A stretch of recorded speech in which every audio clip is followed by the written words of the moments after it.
आप लोग को आवाज आ रही है? जी सर। सर आ रही है आवाज। ओके। हम लास्ट जो डिस्कशन से पहले जो हम डिस्कशंस कर रहे थे दैट वाज अबाउट जो रिक्वायरमेंट्स हैं, उन रिक्वायरमेंट्स को हम छोटी रिक्वायरमेंट्स के अंदर स्प्लिट कर लेते हैं सो दैट हमारे पास जो उसकी कॉम्प्लेक्सिटी है वो कम से कम हो जाए। और ये सबसे बेहतर उसी वक्त हो सकता है जब आपके पास आपका जो कस्टमर है वो आपके साथ on spot on site available हो जहाँ पे ये काम एक्चुअली हो रहा है, right? So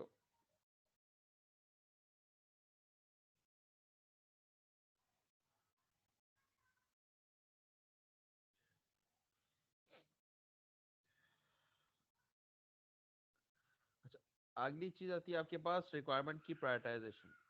The customer and the development team assigns priority to each requirement in order to identify more important features than that have to be implemented in the first।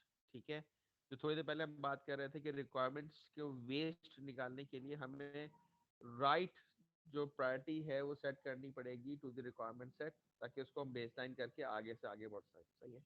सो अगली चीज जो चीज आपके पास आ जाती है वो है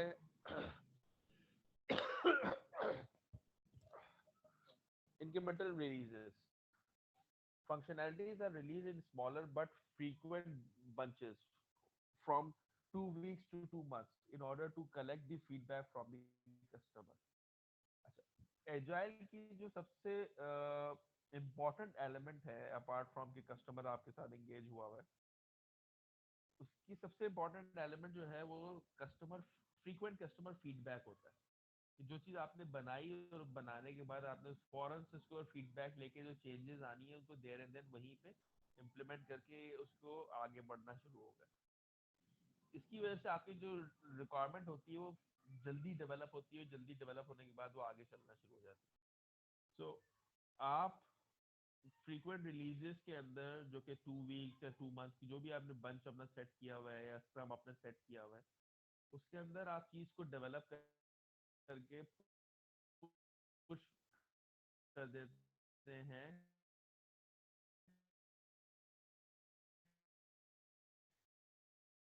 अपने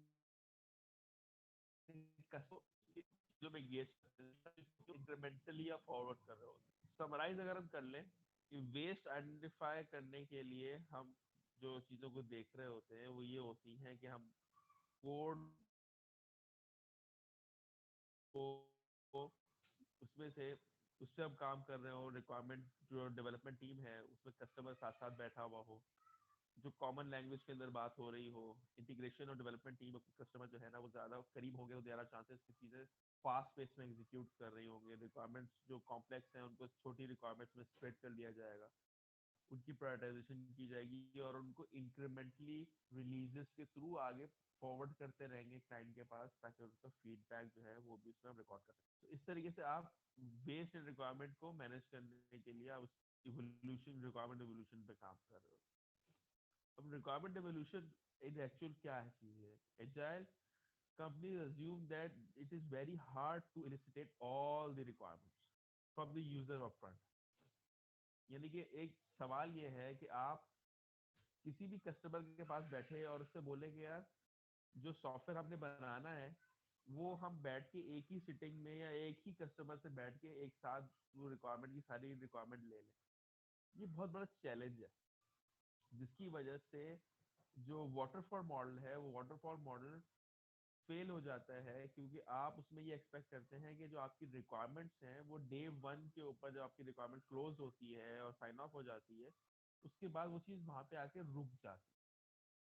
जबकि इन एक्चुअल ऐसा होता नहीं है। आप में से अगर किसी ने कभी कोई घर बनाया हो या किसी के साथ बनवाया हो, ठीक है, या किसी बढ़ई से या किसी भी आदमी से जो कि आपकी रिक्वायरमेंट के हिसाब से जो प्रोडक्ट है उसको डेवलप कर रहा हो, चाहे छोटा बड़ा कोई भी काम हो, आप इस चीज़ को नोट करेंगे कि आपके पास जो लोग उस पर डेवलप हो रहे हैं उससे रिक्वायरमेंट एट अ टाइम नहीं मिलती। आप खुद उस रिक्वायरमेंट में बीच बीच में बहुत सारे चेंजेस लेके आते रहते हैं। तो दिस इज वेरी हार्ड कि हम सारी रिक्वायरमेंट एक ही दफ़ा में ले लें। तो ये at the beginning of the development project they also assume that such requirements evolve in time as the customer may change its mind. ठीक है ना, हम ये चीज नोट करते आ रहे हैं शुरू से, हमें इसको पता है, सॉफ्टवेयर इंजीनियरिंग जिन्होंने सब्जेक्ट ऐसा पढ़ा हुआ है उसमें से इसका आइडिया है हमको. और the overall technical and socio-economical environment may evolve. हो सकता है कस्टमर ने जब ये काम शुरू करवाया हो उस वक्त उसके बाद फंड, उसके बाद दूसरे जो मामला हैं वो अच्छे चल रहे हो या खराब चल रहे हो, लेकिन ड्यूरिंग द प्रोजेक्ट हो सकता है कि उसके मामला अच्छे हो गए हो या फर्दर खराब हो गए हो. उस टाइम की वजह से क्या होगा कि आपकी पेमेंट, उसको टाइम देना, वो चीजें चेंज हो जाएंगी. आपका प्रोग्रेस जो है ना वो स्लो हो जाएगी प्रोजेक्ट की. सो इन सारी चीज़ों को भी मद्देनजर रखना पड़ता है, बिकॉज अगर आप बहुत ज़्यादा रिक्वायरमेंट एक साथ ले लेंगे तो आप तो फिर बल्क में काम शुरू कर देंगे और साथ साथ उनको इन्वॉल्व नहीं रख पा रहे होंगे. So may evolve. Therefore, they may base the requirement collection and management into three hypotheses. Requirements are not well known at the beginning of the project. एक hypothesis जो है requirement evolution का वो ये है. Second, requirements change. हमेशा requirements जो भी आपको मिलेंगी वो change हो जाएंगी. और तीसरी ये है कि हमेशा जो changes हैं वो किसी भी प्रोजेक्ट के अंदर एक एक्सपेंसिव काम होता है जो कि ऑर्गेनाइजेशन अपने सर पे लेती है. तो चेंजेस को अगर हम अपफ्रंट शुरू में अडॉप्ट करके आगे बढ़ेंगे तो देयर आर चांसेस कि हम वो कॉस्ट जो है ना उसको हम बचा सकें.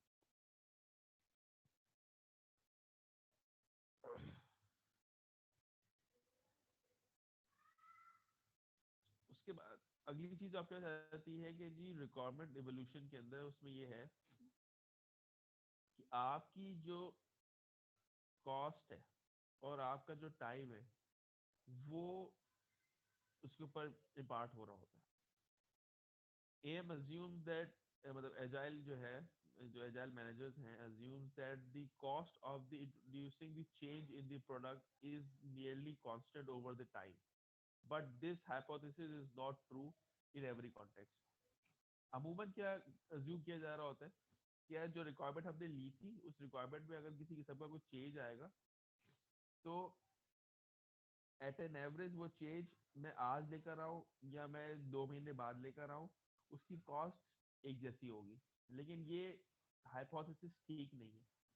ये हाइपोथेसिस ठीक इसलिए नहीं है बिकॉज वो चेंज खुद कैसा चेंज है आया, वो चेंज अगर स्ट्रक्चरल चेंज है तो उसकी वजह से जो आपकी पिछली बनाई हुई डेवलपमेंट है, जो काम आपने किया हुआ है, देयर आर लाइकली चांसेस कि आप स्ट्रक्चर की जरूरत जब चेंज कर रहे होंगे तो आपको बहुत सारी चीजें हिलानी जुलानी पड़ रही होंगी, उनकी टेस्टिंग और उनके जो दूसरे काम है वो आगे बढ़ रहे होंगे. तो कॉस्ट हो सकता है वहां पे इंक्रीज कर जाए. Usually the cost of implementing change grows exponentially over the time. जैसे जैसे आपके प्रोजेक्ट आगे बढ़ता चला जाता है, जो आपकी चेंज की कॉस्ट होती है एग्जिस्टिंग सोर्स कोड के अंदर वो बढ़ती चली जाती है.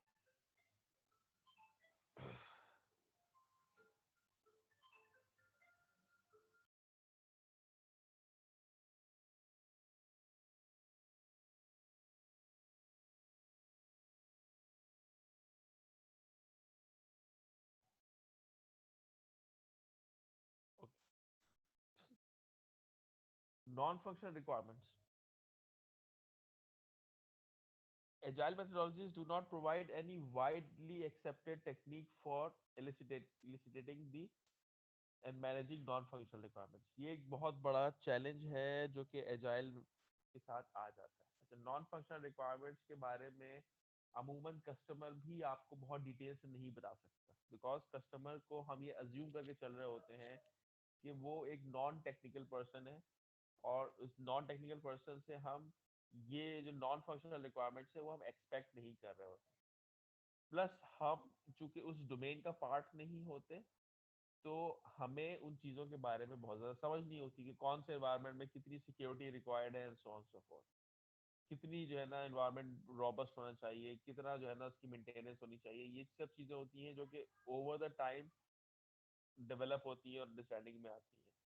सो नॉन फंक्शनल रिक्वायरमेंट्स जो है ना ये एजाइल के अंदर स्पेसिफिकली बहुत ज़्यादा चैलेंजिंग हो जाता है. उसका रीज़न चैलेंजिंग होने का ये है कि कस्टमर जो है चूंकि डेवलपमेंट टीम के साथ बैठा हुआ है और जो डेवलपमेंट टीम है उससे अपने सवालात पूछ रही है रिगार्डिंग डिफरेंट रिक्वायरमेंट्स, तो वो उससे नॉन फंक्शनल रिक्वायरमेंट्स के बारे में, जैसे सिक्योरिटी है, रिलायबिलिटी है, इसके मुतालिक भी सवालात पूछ रही होगी। कस्टमर चूंकि नॉन टेक्निकल आदमी है, देर आर हाईली चांसेस के वो उनके आंसर सेटिस्फैक्टरीली ना दे पाए। तो एजाइल के अंदर ये एक लैक मौजूद है जिसके अंदर नॉन फंक्शनल रिक्वायरमेंट्स को प्रॉपर तरीके से रिकॉर्ड किया जा सके। Such requirements are collected implicitly during the requirement collection activity, जो कि शुरू में होती है। The need of the specifically non-functional requirements is less important than the other context due to the continuous iteration with the customer. यहाँ पे मतलब क्या है? यहाँ पे मतलब ये है कि जब आप अपनी रिक्वायरमेंट्स लेना शुरू कर रहे हैं, ठीक है, अभी आपने बेसिक रिक्वायरमेंट्स ले ली, डॉक्यूमेंटेशन आपने बेसिक रिक्वायरमेंट्स की कर ली, आपने प्रोजेक्ट को एग्जीक्यूट कर लिया। एग्जीक्यूट करने के बाद आपने उस प्रोजेक्ट के अंदर एक जो कस्टमर था उसको लाके अपने पास दरमियान में बिठा भी लिया और आपसे काम करवा भी रहे हैं, इन्फॉर्मेशन भी ले रहे हैं। तो उस पर्सपेक्टिव से जब आप देख रहे हैं चीज़ों को, तो आप जो है उस वक्त non functional requirement already system के अंदर आप लॉक कर चुके हैं। तो उस पर्सपेक्टिव से आप अगर आगे बढ़ेंगे तो आपके पास चांसेस ये होंगे कि आप ज़्यादा बेहतर तरीके से चीज़ों को आगे लेके चल सकते हैं।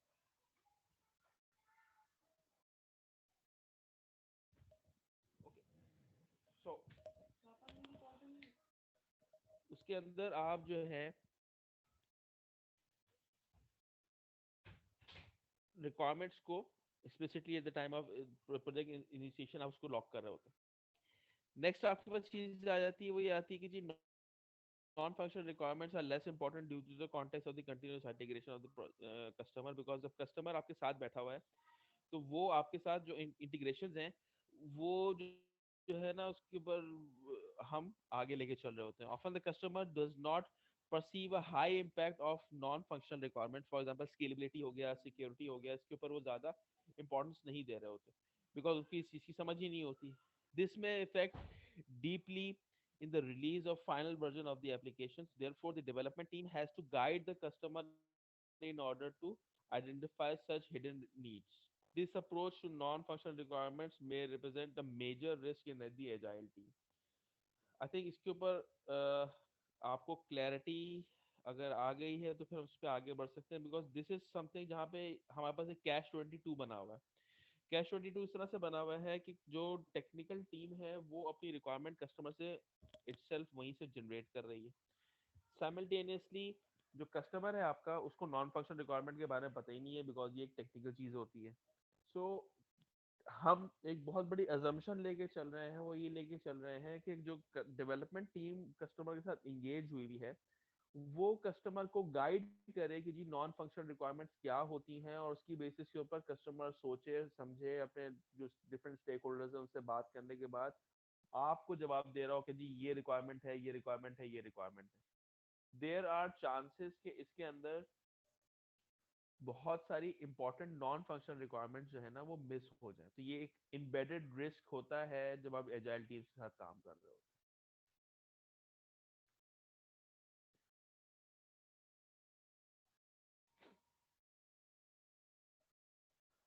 अच्छा, रोल्स एंड रिस्पॉन्सिबिलिटीज जो है वो एजाइल के अंदर वो किस तरीके से डिस्ट्रीब्यूट हुई हुई होती है।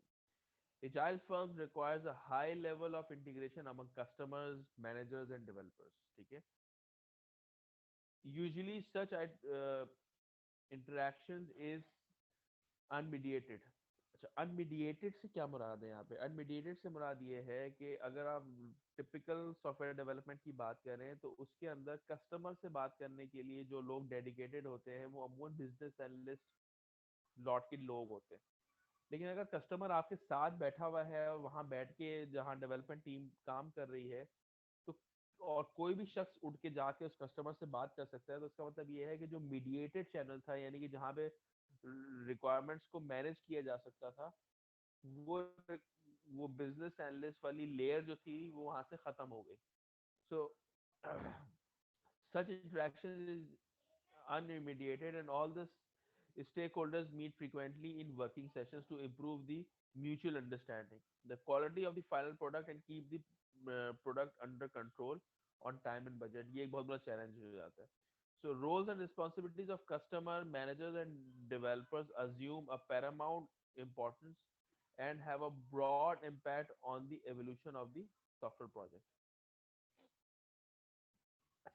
कस्टमर हमने पहले भी डिस्कस कर लिया, उसको फर्दर थोड़ा सा एलैबोरेट कर रहे हैं कि customer on site practice has several benefits but it is very difficult to implement because customer के पास और दूसरे काम भी होते हैं करने के लिए. जरूरी नहीं है कि वो आप ही के पास बैठा रहेगा सारा वक्त. डेवलपमेंट टीम के साथ ही बैठना है तो वो खुद ही अपनी एप्लीकेशन डेवलप कर ले, आपको इंगेज करने की क्या जरूरत.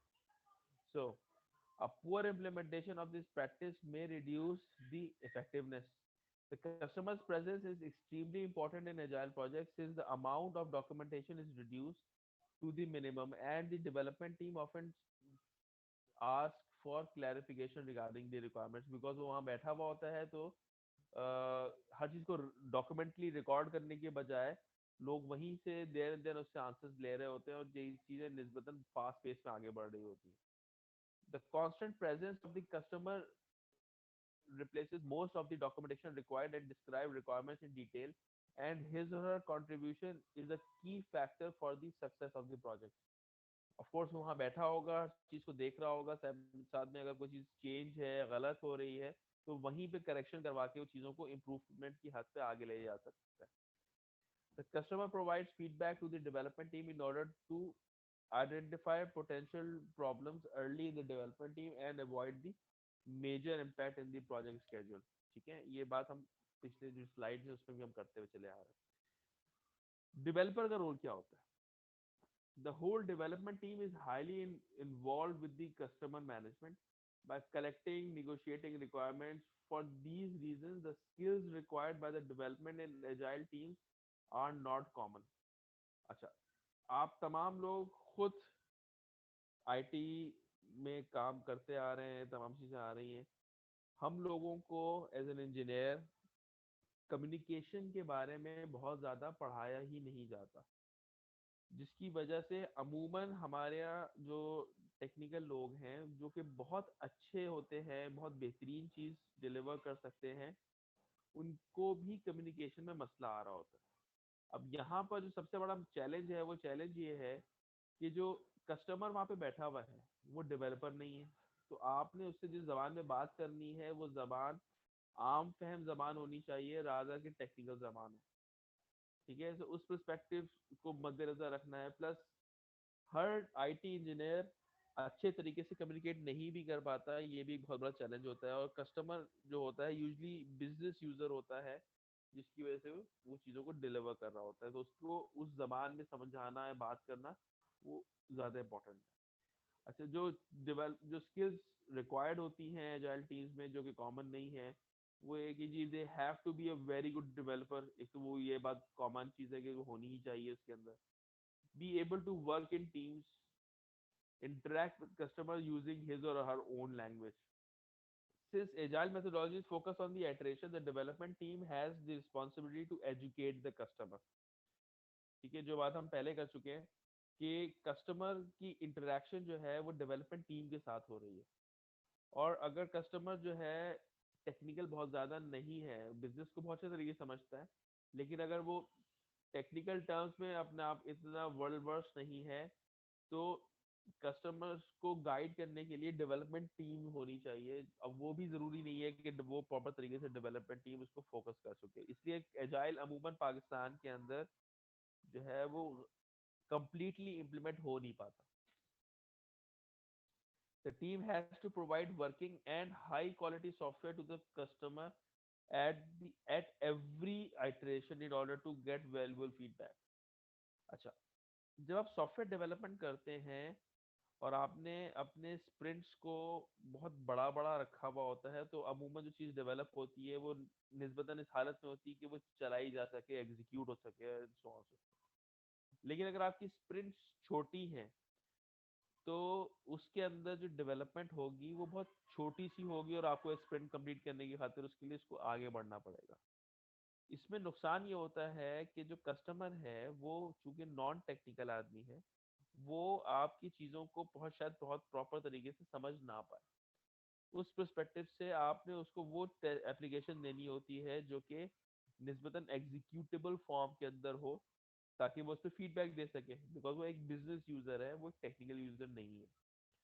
तो उसको आपने जो चंक्स आपने बनाने हैं वो उसके हिसाब से होने चाहिए। This approach is valuable for both developers and customers. Developers can collect useful information to avoid implementation of useless features that increase the value or increase the level of waste.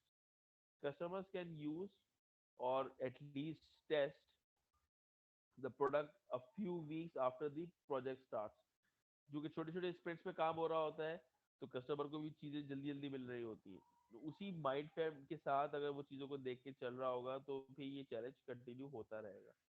So agile is something जो कि it's relatively difficult to implement. Managers का क्या role होता है agile के अंदर? In agile teams,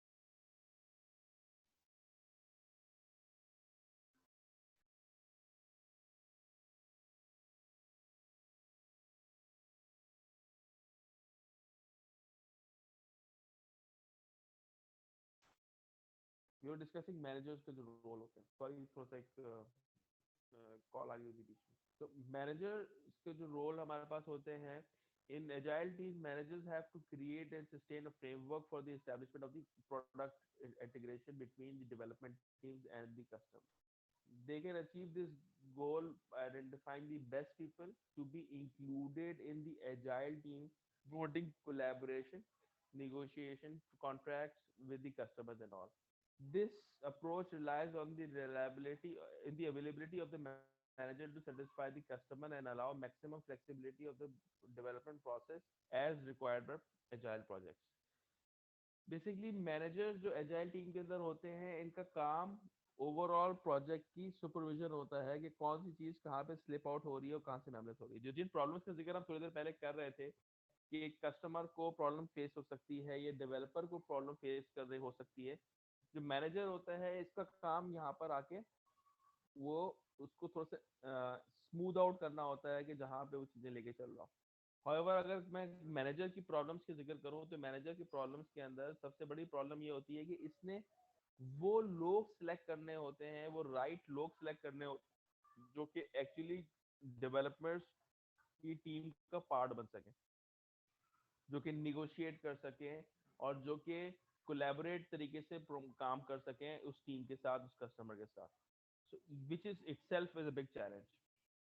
So customer, developers और managers, ये रिस्पॉन्सिबिलिटीज जो है उसके पास आ रही होती है।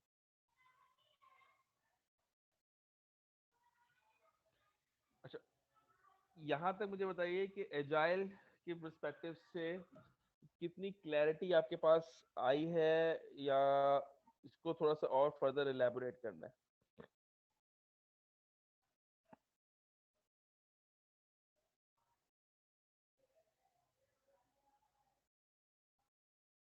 आप लोगों को आवाज आ रही है?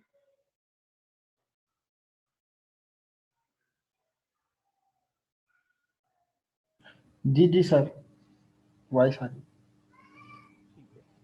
सो आज के लिए हम लोग अपने लेक्चर्स को यहीं पे रोक लेते हैं, क्योंकि हमने बीच में ब्रेक नहीं करी थी। सो आई थिंक इसको आज हम क्लास यहीं पे लॉक कर लेते हैं and will take it further in the next class इंशाल्लाह। ठीक है।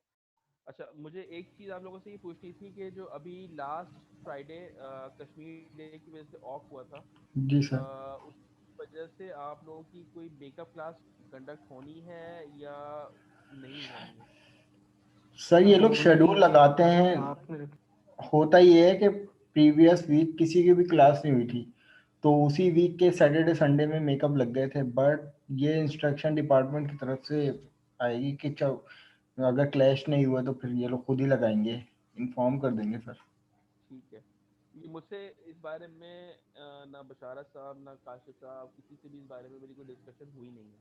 तो सही। आई वाज वरीड कि मैं आप लोगों से पूछ लूं कि अगर आप आसपास अपने जो दूसरे दोस्त साहब हैं दूसरे कोर्सेज में जिनकी फ्राइडे को क्लास होती है, तो अगर आपसे मुझसे ये पता कर लें कि मेकअप क्लास हुई थी कि नहीं हुई थी, तो अगर ज़रूरत है तो फिर एक मेकअप क्लास हम बीच में कर लेते हैं। बिकॉज अच्छा, मिड टर्म का आपका स्केड्यूल आ गया है? कब एक्सपेक्टेड है? सर मार्च के दूसरे वीक में 8 तारीख के बाद में सर। 8 तारीख के बाद में, यानी कि हमारी अभी 12 तारीख को सर एक्सपेक्टेड है हमारा जी सर। मिड टर्म, 12 12 तारीख, मार्च। यानी कि उससे पहले हमारे 4 जो क्लासेस हैं वो हो जाएंगी इंशाल्लाह। ऐसे ही है जी एक सर। वीक को मिलाकर। जी सर। बिल्कुल बिल्कुल ठीक है। सो आज की क्लास हम लोग यहीं पे लॉक कर लेते हैं। मुझे फिर अपनी अटेंडेंस वगैरह जो है आप लोग शेयर कर दीजिएगा। जी और सर। अफान, जो इसकी रिकॉर्डिंग है, फिर लास्ट वाली की रिकॉर्डिंग्स है वो भी मुझे बता दीजिएगा, वो हम लोग फिर ऑफलाइन डिस्कस अलग से कर लेते हैं। ठीक है, ठीक है thank sir. You so much जी, बहुत शुक्रिया। Okay okay, sir. Class lock करते हैं जी, अल्लाह हाफ़िज़। अल्लाह हाफिज सर।